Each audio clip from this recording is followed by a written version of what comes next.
할렐루야. 아멘. 오늘도 치열하고 고단했던 일상의 무게를 잠시 뒤로하고 이 은혜의 자리, 기도의 자리로 나오신 모든 분들을 주님의 이름으로 축복하고 환영합니다. 우리가 매주 마주하는 하루, 이 현실은 참으로 버겁고 만만치 않지만 이 밤에 세상의 모든 그 무거운 짐들을 우리 예수님의 그 십자가 발 앞에 내려놓고 주님만 의지하며 나아갔을 때 우리의 지치고 상한 우리의 심령은 반드시 세상이 줄 수 없는 하나님의 평안과 위로로 함께하여 줄 줄 믿습니다. 오늘도 그 은혜로 우리가 다시 일어설 수 있는 그 은혜의 밤, 기적의 밤이 되기를 다시 한번 주님의 이름으로 소망합니다. 여러분, 인생을 한마디로 정의한다면 과연 어떻게 정의 내릴 수 있을까요? 여러 가지로 정의 내릴 수 있겠지만 고대 로마 철학자 세네카는 이런 유명한 말을 남겼습니다. 인생은 항해다라고 말이죠. 또 영국의 대문호 세익스피어 역시 인생은 불확실한 항해와 같다라고 말하였습니다. 그렇습니다, 여러분. 우리는 내일 일은 정말 고사하고 당장 한 치의 앞도 내다볼 수 없는, 예측할 수 없는 인생을 살아가고 있습니다. 어느 날은 정말 잔잔한 바다 위에서 따뜻한 햇살을 맞으며 나의 인생 이 정도면 살만하다, 괜찮다, 평안하다, 감사하다라고 하면서 행복을 누릴 때도 분명히 있습니다.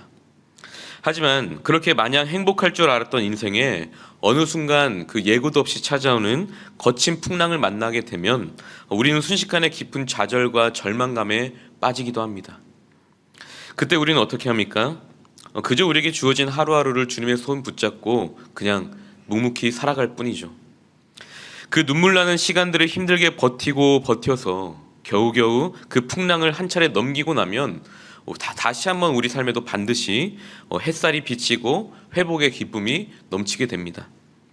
그래서 이제는 정말 살 것 같다, 내 삶에도 다시 한번 이렇게 평안이 찾아오는구나, 이렇게 생각하면서 행복을 만끽할 때쯤 웬걸요, 어느새 다시 한번 이번엔 다시 한번 다른 풍파가 우리 삶에 찾아오게 됩니다. 아마 이 자리에 계신 우리 성도님들은 모두 이런 경험들을 한번 해보았을 것입니다. 이처럼 우리의 인생은 기쁨과 슬픔, 또 평안과 풍랑, 이런 것들이 끊임없이 교차하는 예측할 수 없는 미지의 바다를 항해하는 것과 같지 않습니까? 그렇다면 여러분, 우리의 인생이 늘 잔잔하기만 하면 참 좋겠지만 도대체 왜 우리의 삶에 이런 거친 풍랑이 찾아오는 것일까요? 마태복음을 보시면 바다에서 풍랑을 만난 제자들의 이야기가 2번 등장합니다. 먼저 8장에서는 제자들과 예수님이 같은 배에 타고 가다가 풍랑을 만나는 장면이 먼저 나오고요. 그리고 오늘 본문 두 번째인 14장에서는 제자들끼리만 배를 타고 가다가 풍랑을 만나게 되는 장면이 나옵니다. 그런데 여기서 참 아이러니한 사실이 하나 있습니다. 8장에서도 그렇고 14장에서도 그렇고 제자들에게 배를 타고 저편으로 건너가자라고 먼저 말씀하신 분이 다른 어떤 이도 아닌 바로 우리의 예수님이라는 것입니다. 오늘 본문 14장 22절을 함께 보겠습니다. 예수께서 즉시 제자들을 재촉하사 자기가 무리를 보내는 동안에 배를 타고 앞서 건너편으로 가게 하시고, 분명히 예수님께서 제자들을 재촉해서 저편으로 건너가자라고 말씀하시는 장면입니다. 여기서 재촉하다라는 단어 헬라어 원어로 보면요, 하기 싫은 일을 억지로 강제로 시키다라는 뜻을 가지고 있습니다. 그러니까 예수님께서 지금 제자들을 반강제로 배에 태워서 바다 건너편으로 밀어 넣으신 겁니다. 그뿐만이 아닙니다. 24절을 보시면 배가 이미 육지에서 술이나 떠나서 바람이 거스름으로 물결로 말미암아 고난을 당하더라 라고 기록되어 있습니다. 배가 이미 육지에서 술이나 떠났다라고 기록되어 있는데 이 거리를 계산해 보면요, 한 5km 정도 된다라고 합니다. 즉 제자들이 탄 배가 호숫가로부터 한참 떨어져서 호수 정중앙에서 위치해 있다라는 것입니다. 정리하면 지금 제자들은 자신들이 원해서 바다로 나갔습니까? 아닙니다. 자신들이 원해서 이 바다에 나온 것도 아니었고요, 또한 그렇다고 다시 뒤로 돌아갈 수도 없는 상황, 이러지도 저러지도 못하는 그런 사방이 꽉 막힌 진퇴양난의 위기 가운데 놓여 있다는 사실입니다. 이 모든 것들을 예수님께서 기획하셨다는 것이죠. 여러분, 이 제자들의 모습이 마치 이 거친 세상을 살아가는 우리들의 인생과 너무 닮아 있지 않습니까? 그렇다면 우리는 다시 한번 질문해야 됩니다. 예수님은 도대체 왜 이 제자들을 이 풍랑 한가운데로, 그것도 2번씩이나, 또 우리의 인생을 벼랑 끝으로 계속 내몰아 가시는 것일까요? 그 이유는 풍랑 속에서 주님이 제자들에게 던지신 이 한마디의 말씀을 보면 알 수 있습니다. 오늘 본문은 아니지만 31절 말씀 함께 보겠습니다. 예수께서 즉시 손을 내밀어 그를 붙잡으시며 이르시되 믿음이 작은 자여 왜 의심하였느냐. 믿음이 작은 자여 왜 의심하였느냐. 그렇습니다. 예수님께서는 이 거센 인생의 풍랑을 통해서 제자들의 믿음을, 동시에 오늘 우리들의 그 믿음을 한번 흔들어 보며 테스트해보고 싶으셨던 것입니다. 이렇듯 우리 인생에서 전혀 예상치도 못했고 내 힘으로는 도저히 피할 수도 없는 이 거친 풍랑을 만났을 때 우리 그리스도인에게 필요한 것은 바로 이 편에서 저 편으로 건너가는 믿음이 필요합니다. 믿음으로 우리의 삶에 주어진 모든 풍파를 거뜬히 이겨내야만 합니다. 그런데 여러분, 우리가 이 믿음을 발휘하기 위해서 반드시 알아야 될 사실들이 있습니다. 본격적으로 본문에 들어가기 앞서서 성경이 말하는 참된 믿음이란 무엇인가, 믿음의 3요소에 대해서 먼저 함께 보도록 하겠습니다. 믿음에는 3가지 기둥이 있습니다. 첫째는 대상을 정확히 아는 지식이 필요합니다. 그리고 둘째는 그 지식에 전적으로 동의하는 것, 고개를 끄덕이는 동의가 필요합니다. 그리고 마지막 3번째로 어떠한 상황 가운데서도 흔들림 없이 그 대상을 따라가는 신뢰가 필요합니다. 신학자들은 이 3가지가 하나로 합쳐질 때 비로소 참된 믿음이 완성된다라고 말합니다. 그런데 이 중에서 가장 우선이 되어야 할 것이 있는데 바로 첫 번째, 우리의 믿음의 대상이 되신 예수님이 어떤 분이신지 우리가 올바로 아는 지식이 우리에게 먼저 필요하다는 것입니다. 유명한 신학자 스프로울은 이렇게 말합니다. 머릿속에 하나님이 없다면 마음에 하나님이 있을 수 없다. 또한 위대한 종교개혁자 칼빈 역시 믿음은 덮어놓고 믿는 무지가 아니라 지식의 기초를 두는 것이다 라고 강조했습니다. 그만큼 믿음에 있어서 우리가 하나님을 아는 지식이 가장 우선되어야 됩니다. 이렇듯 우리가 풍랑이라는 그 끔찍한 인생의 위기를 만났을 때 우리가 거뜬하게 그 파도를 뛰어넘으려면 우리에게 믿음이 필요한데, 그 믿음 중에서도 첫 번째, 믿음의 대상이 되신 우리 아버지 되신 예수님이 어떤 분이신지를 바로 알아야 한다라는 것입니다. 사랑하는 성도 여러분, 여러분들에게 예수님은 어떤 분이십니까?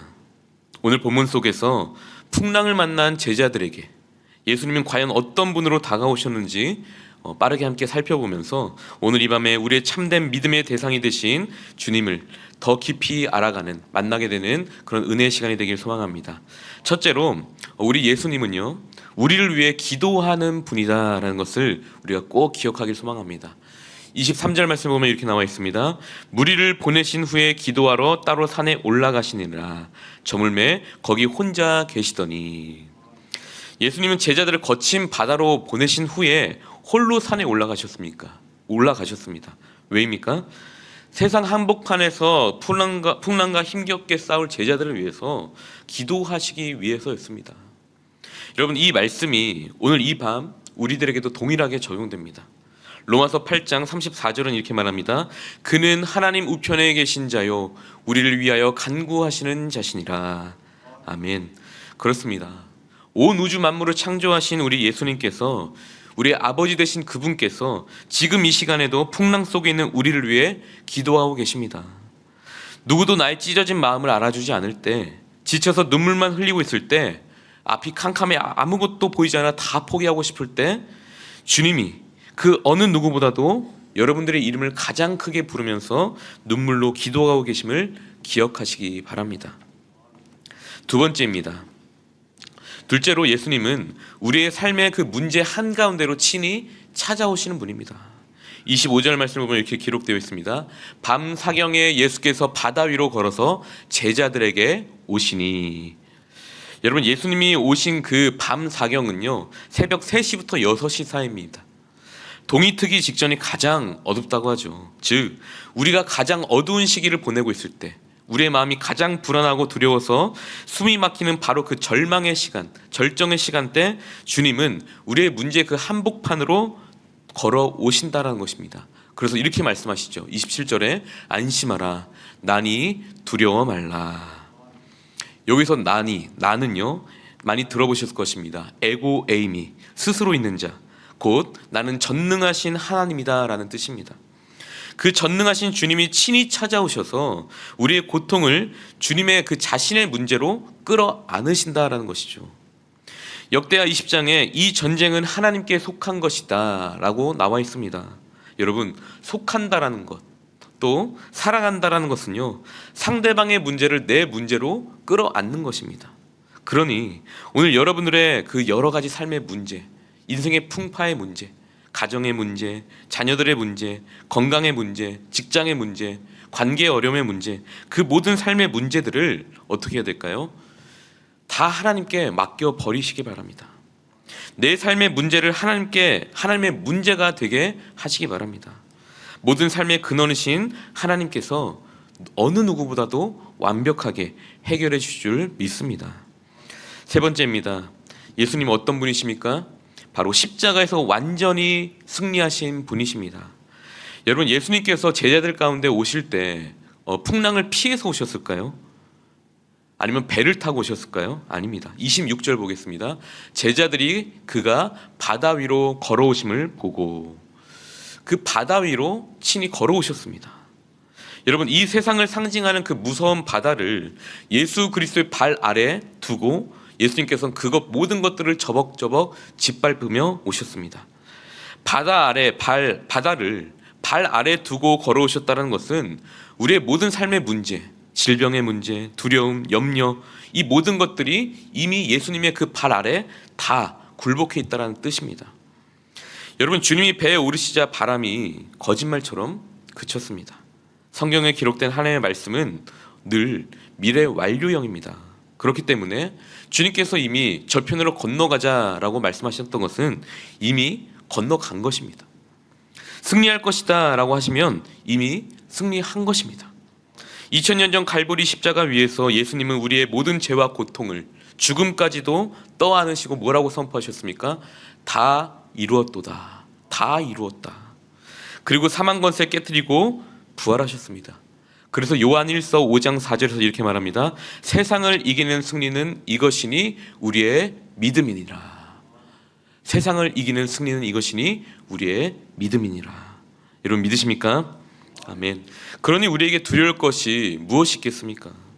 우리 또한 우리를 사망에서 건지신 예수 그리스도의 보혈을 말미암아 그 삶의 모든 풍랑에서 이미 우리 모두가 승리한 줄 믿습니다. 이제 말씀을 맺으면서 인생의 가장 잔인한 폭풍 속에서 주님을 만났던 한 사람을 소개하고 싶습니다. 제가 이 자리 강단에서도 몇 번 소개했던 적이 있었는데요. 바로 찬송가 413장을 작사한 호레이시오 스패포드 사람입니다.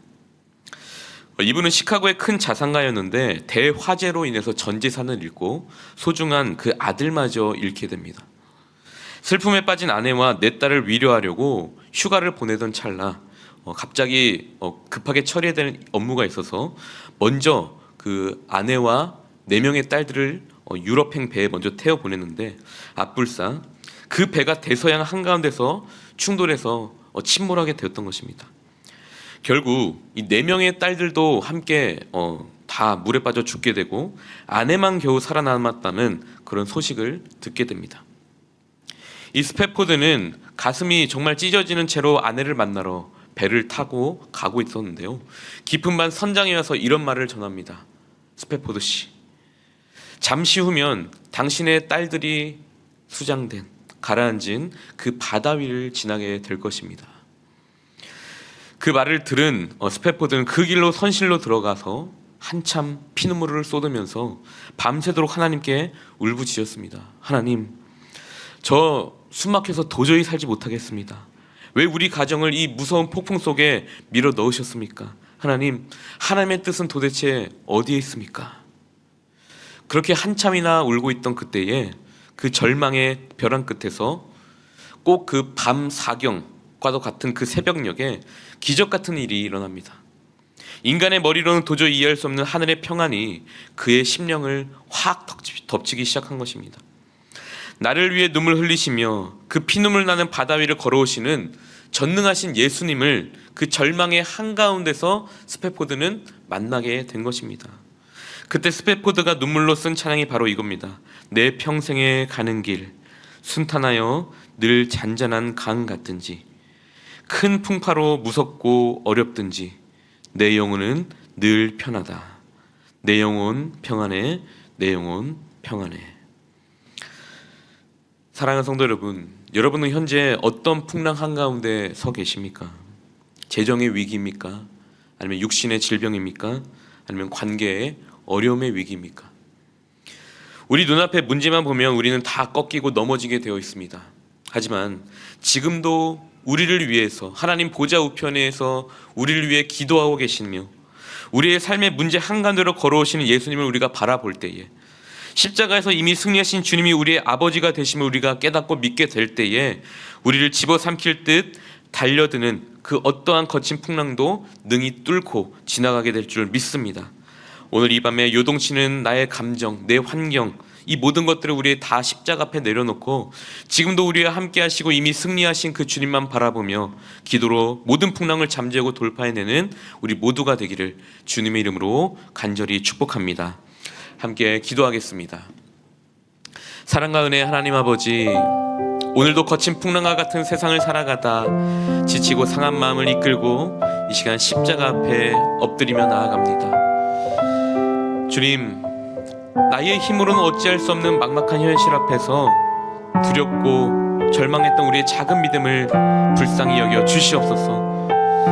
이 밤에 다시 한번 믿음의 눈을 들어서 우리를 위해 눈물로 기도하시며 내 삶의 문제 한복판으로 들어오시는 전능하신 예수님을 바라봅니다. 십자가에서 이미 세상을 이기신 주님만을 믿으며 나아갑니다.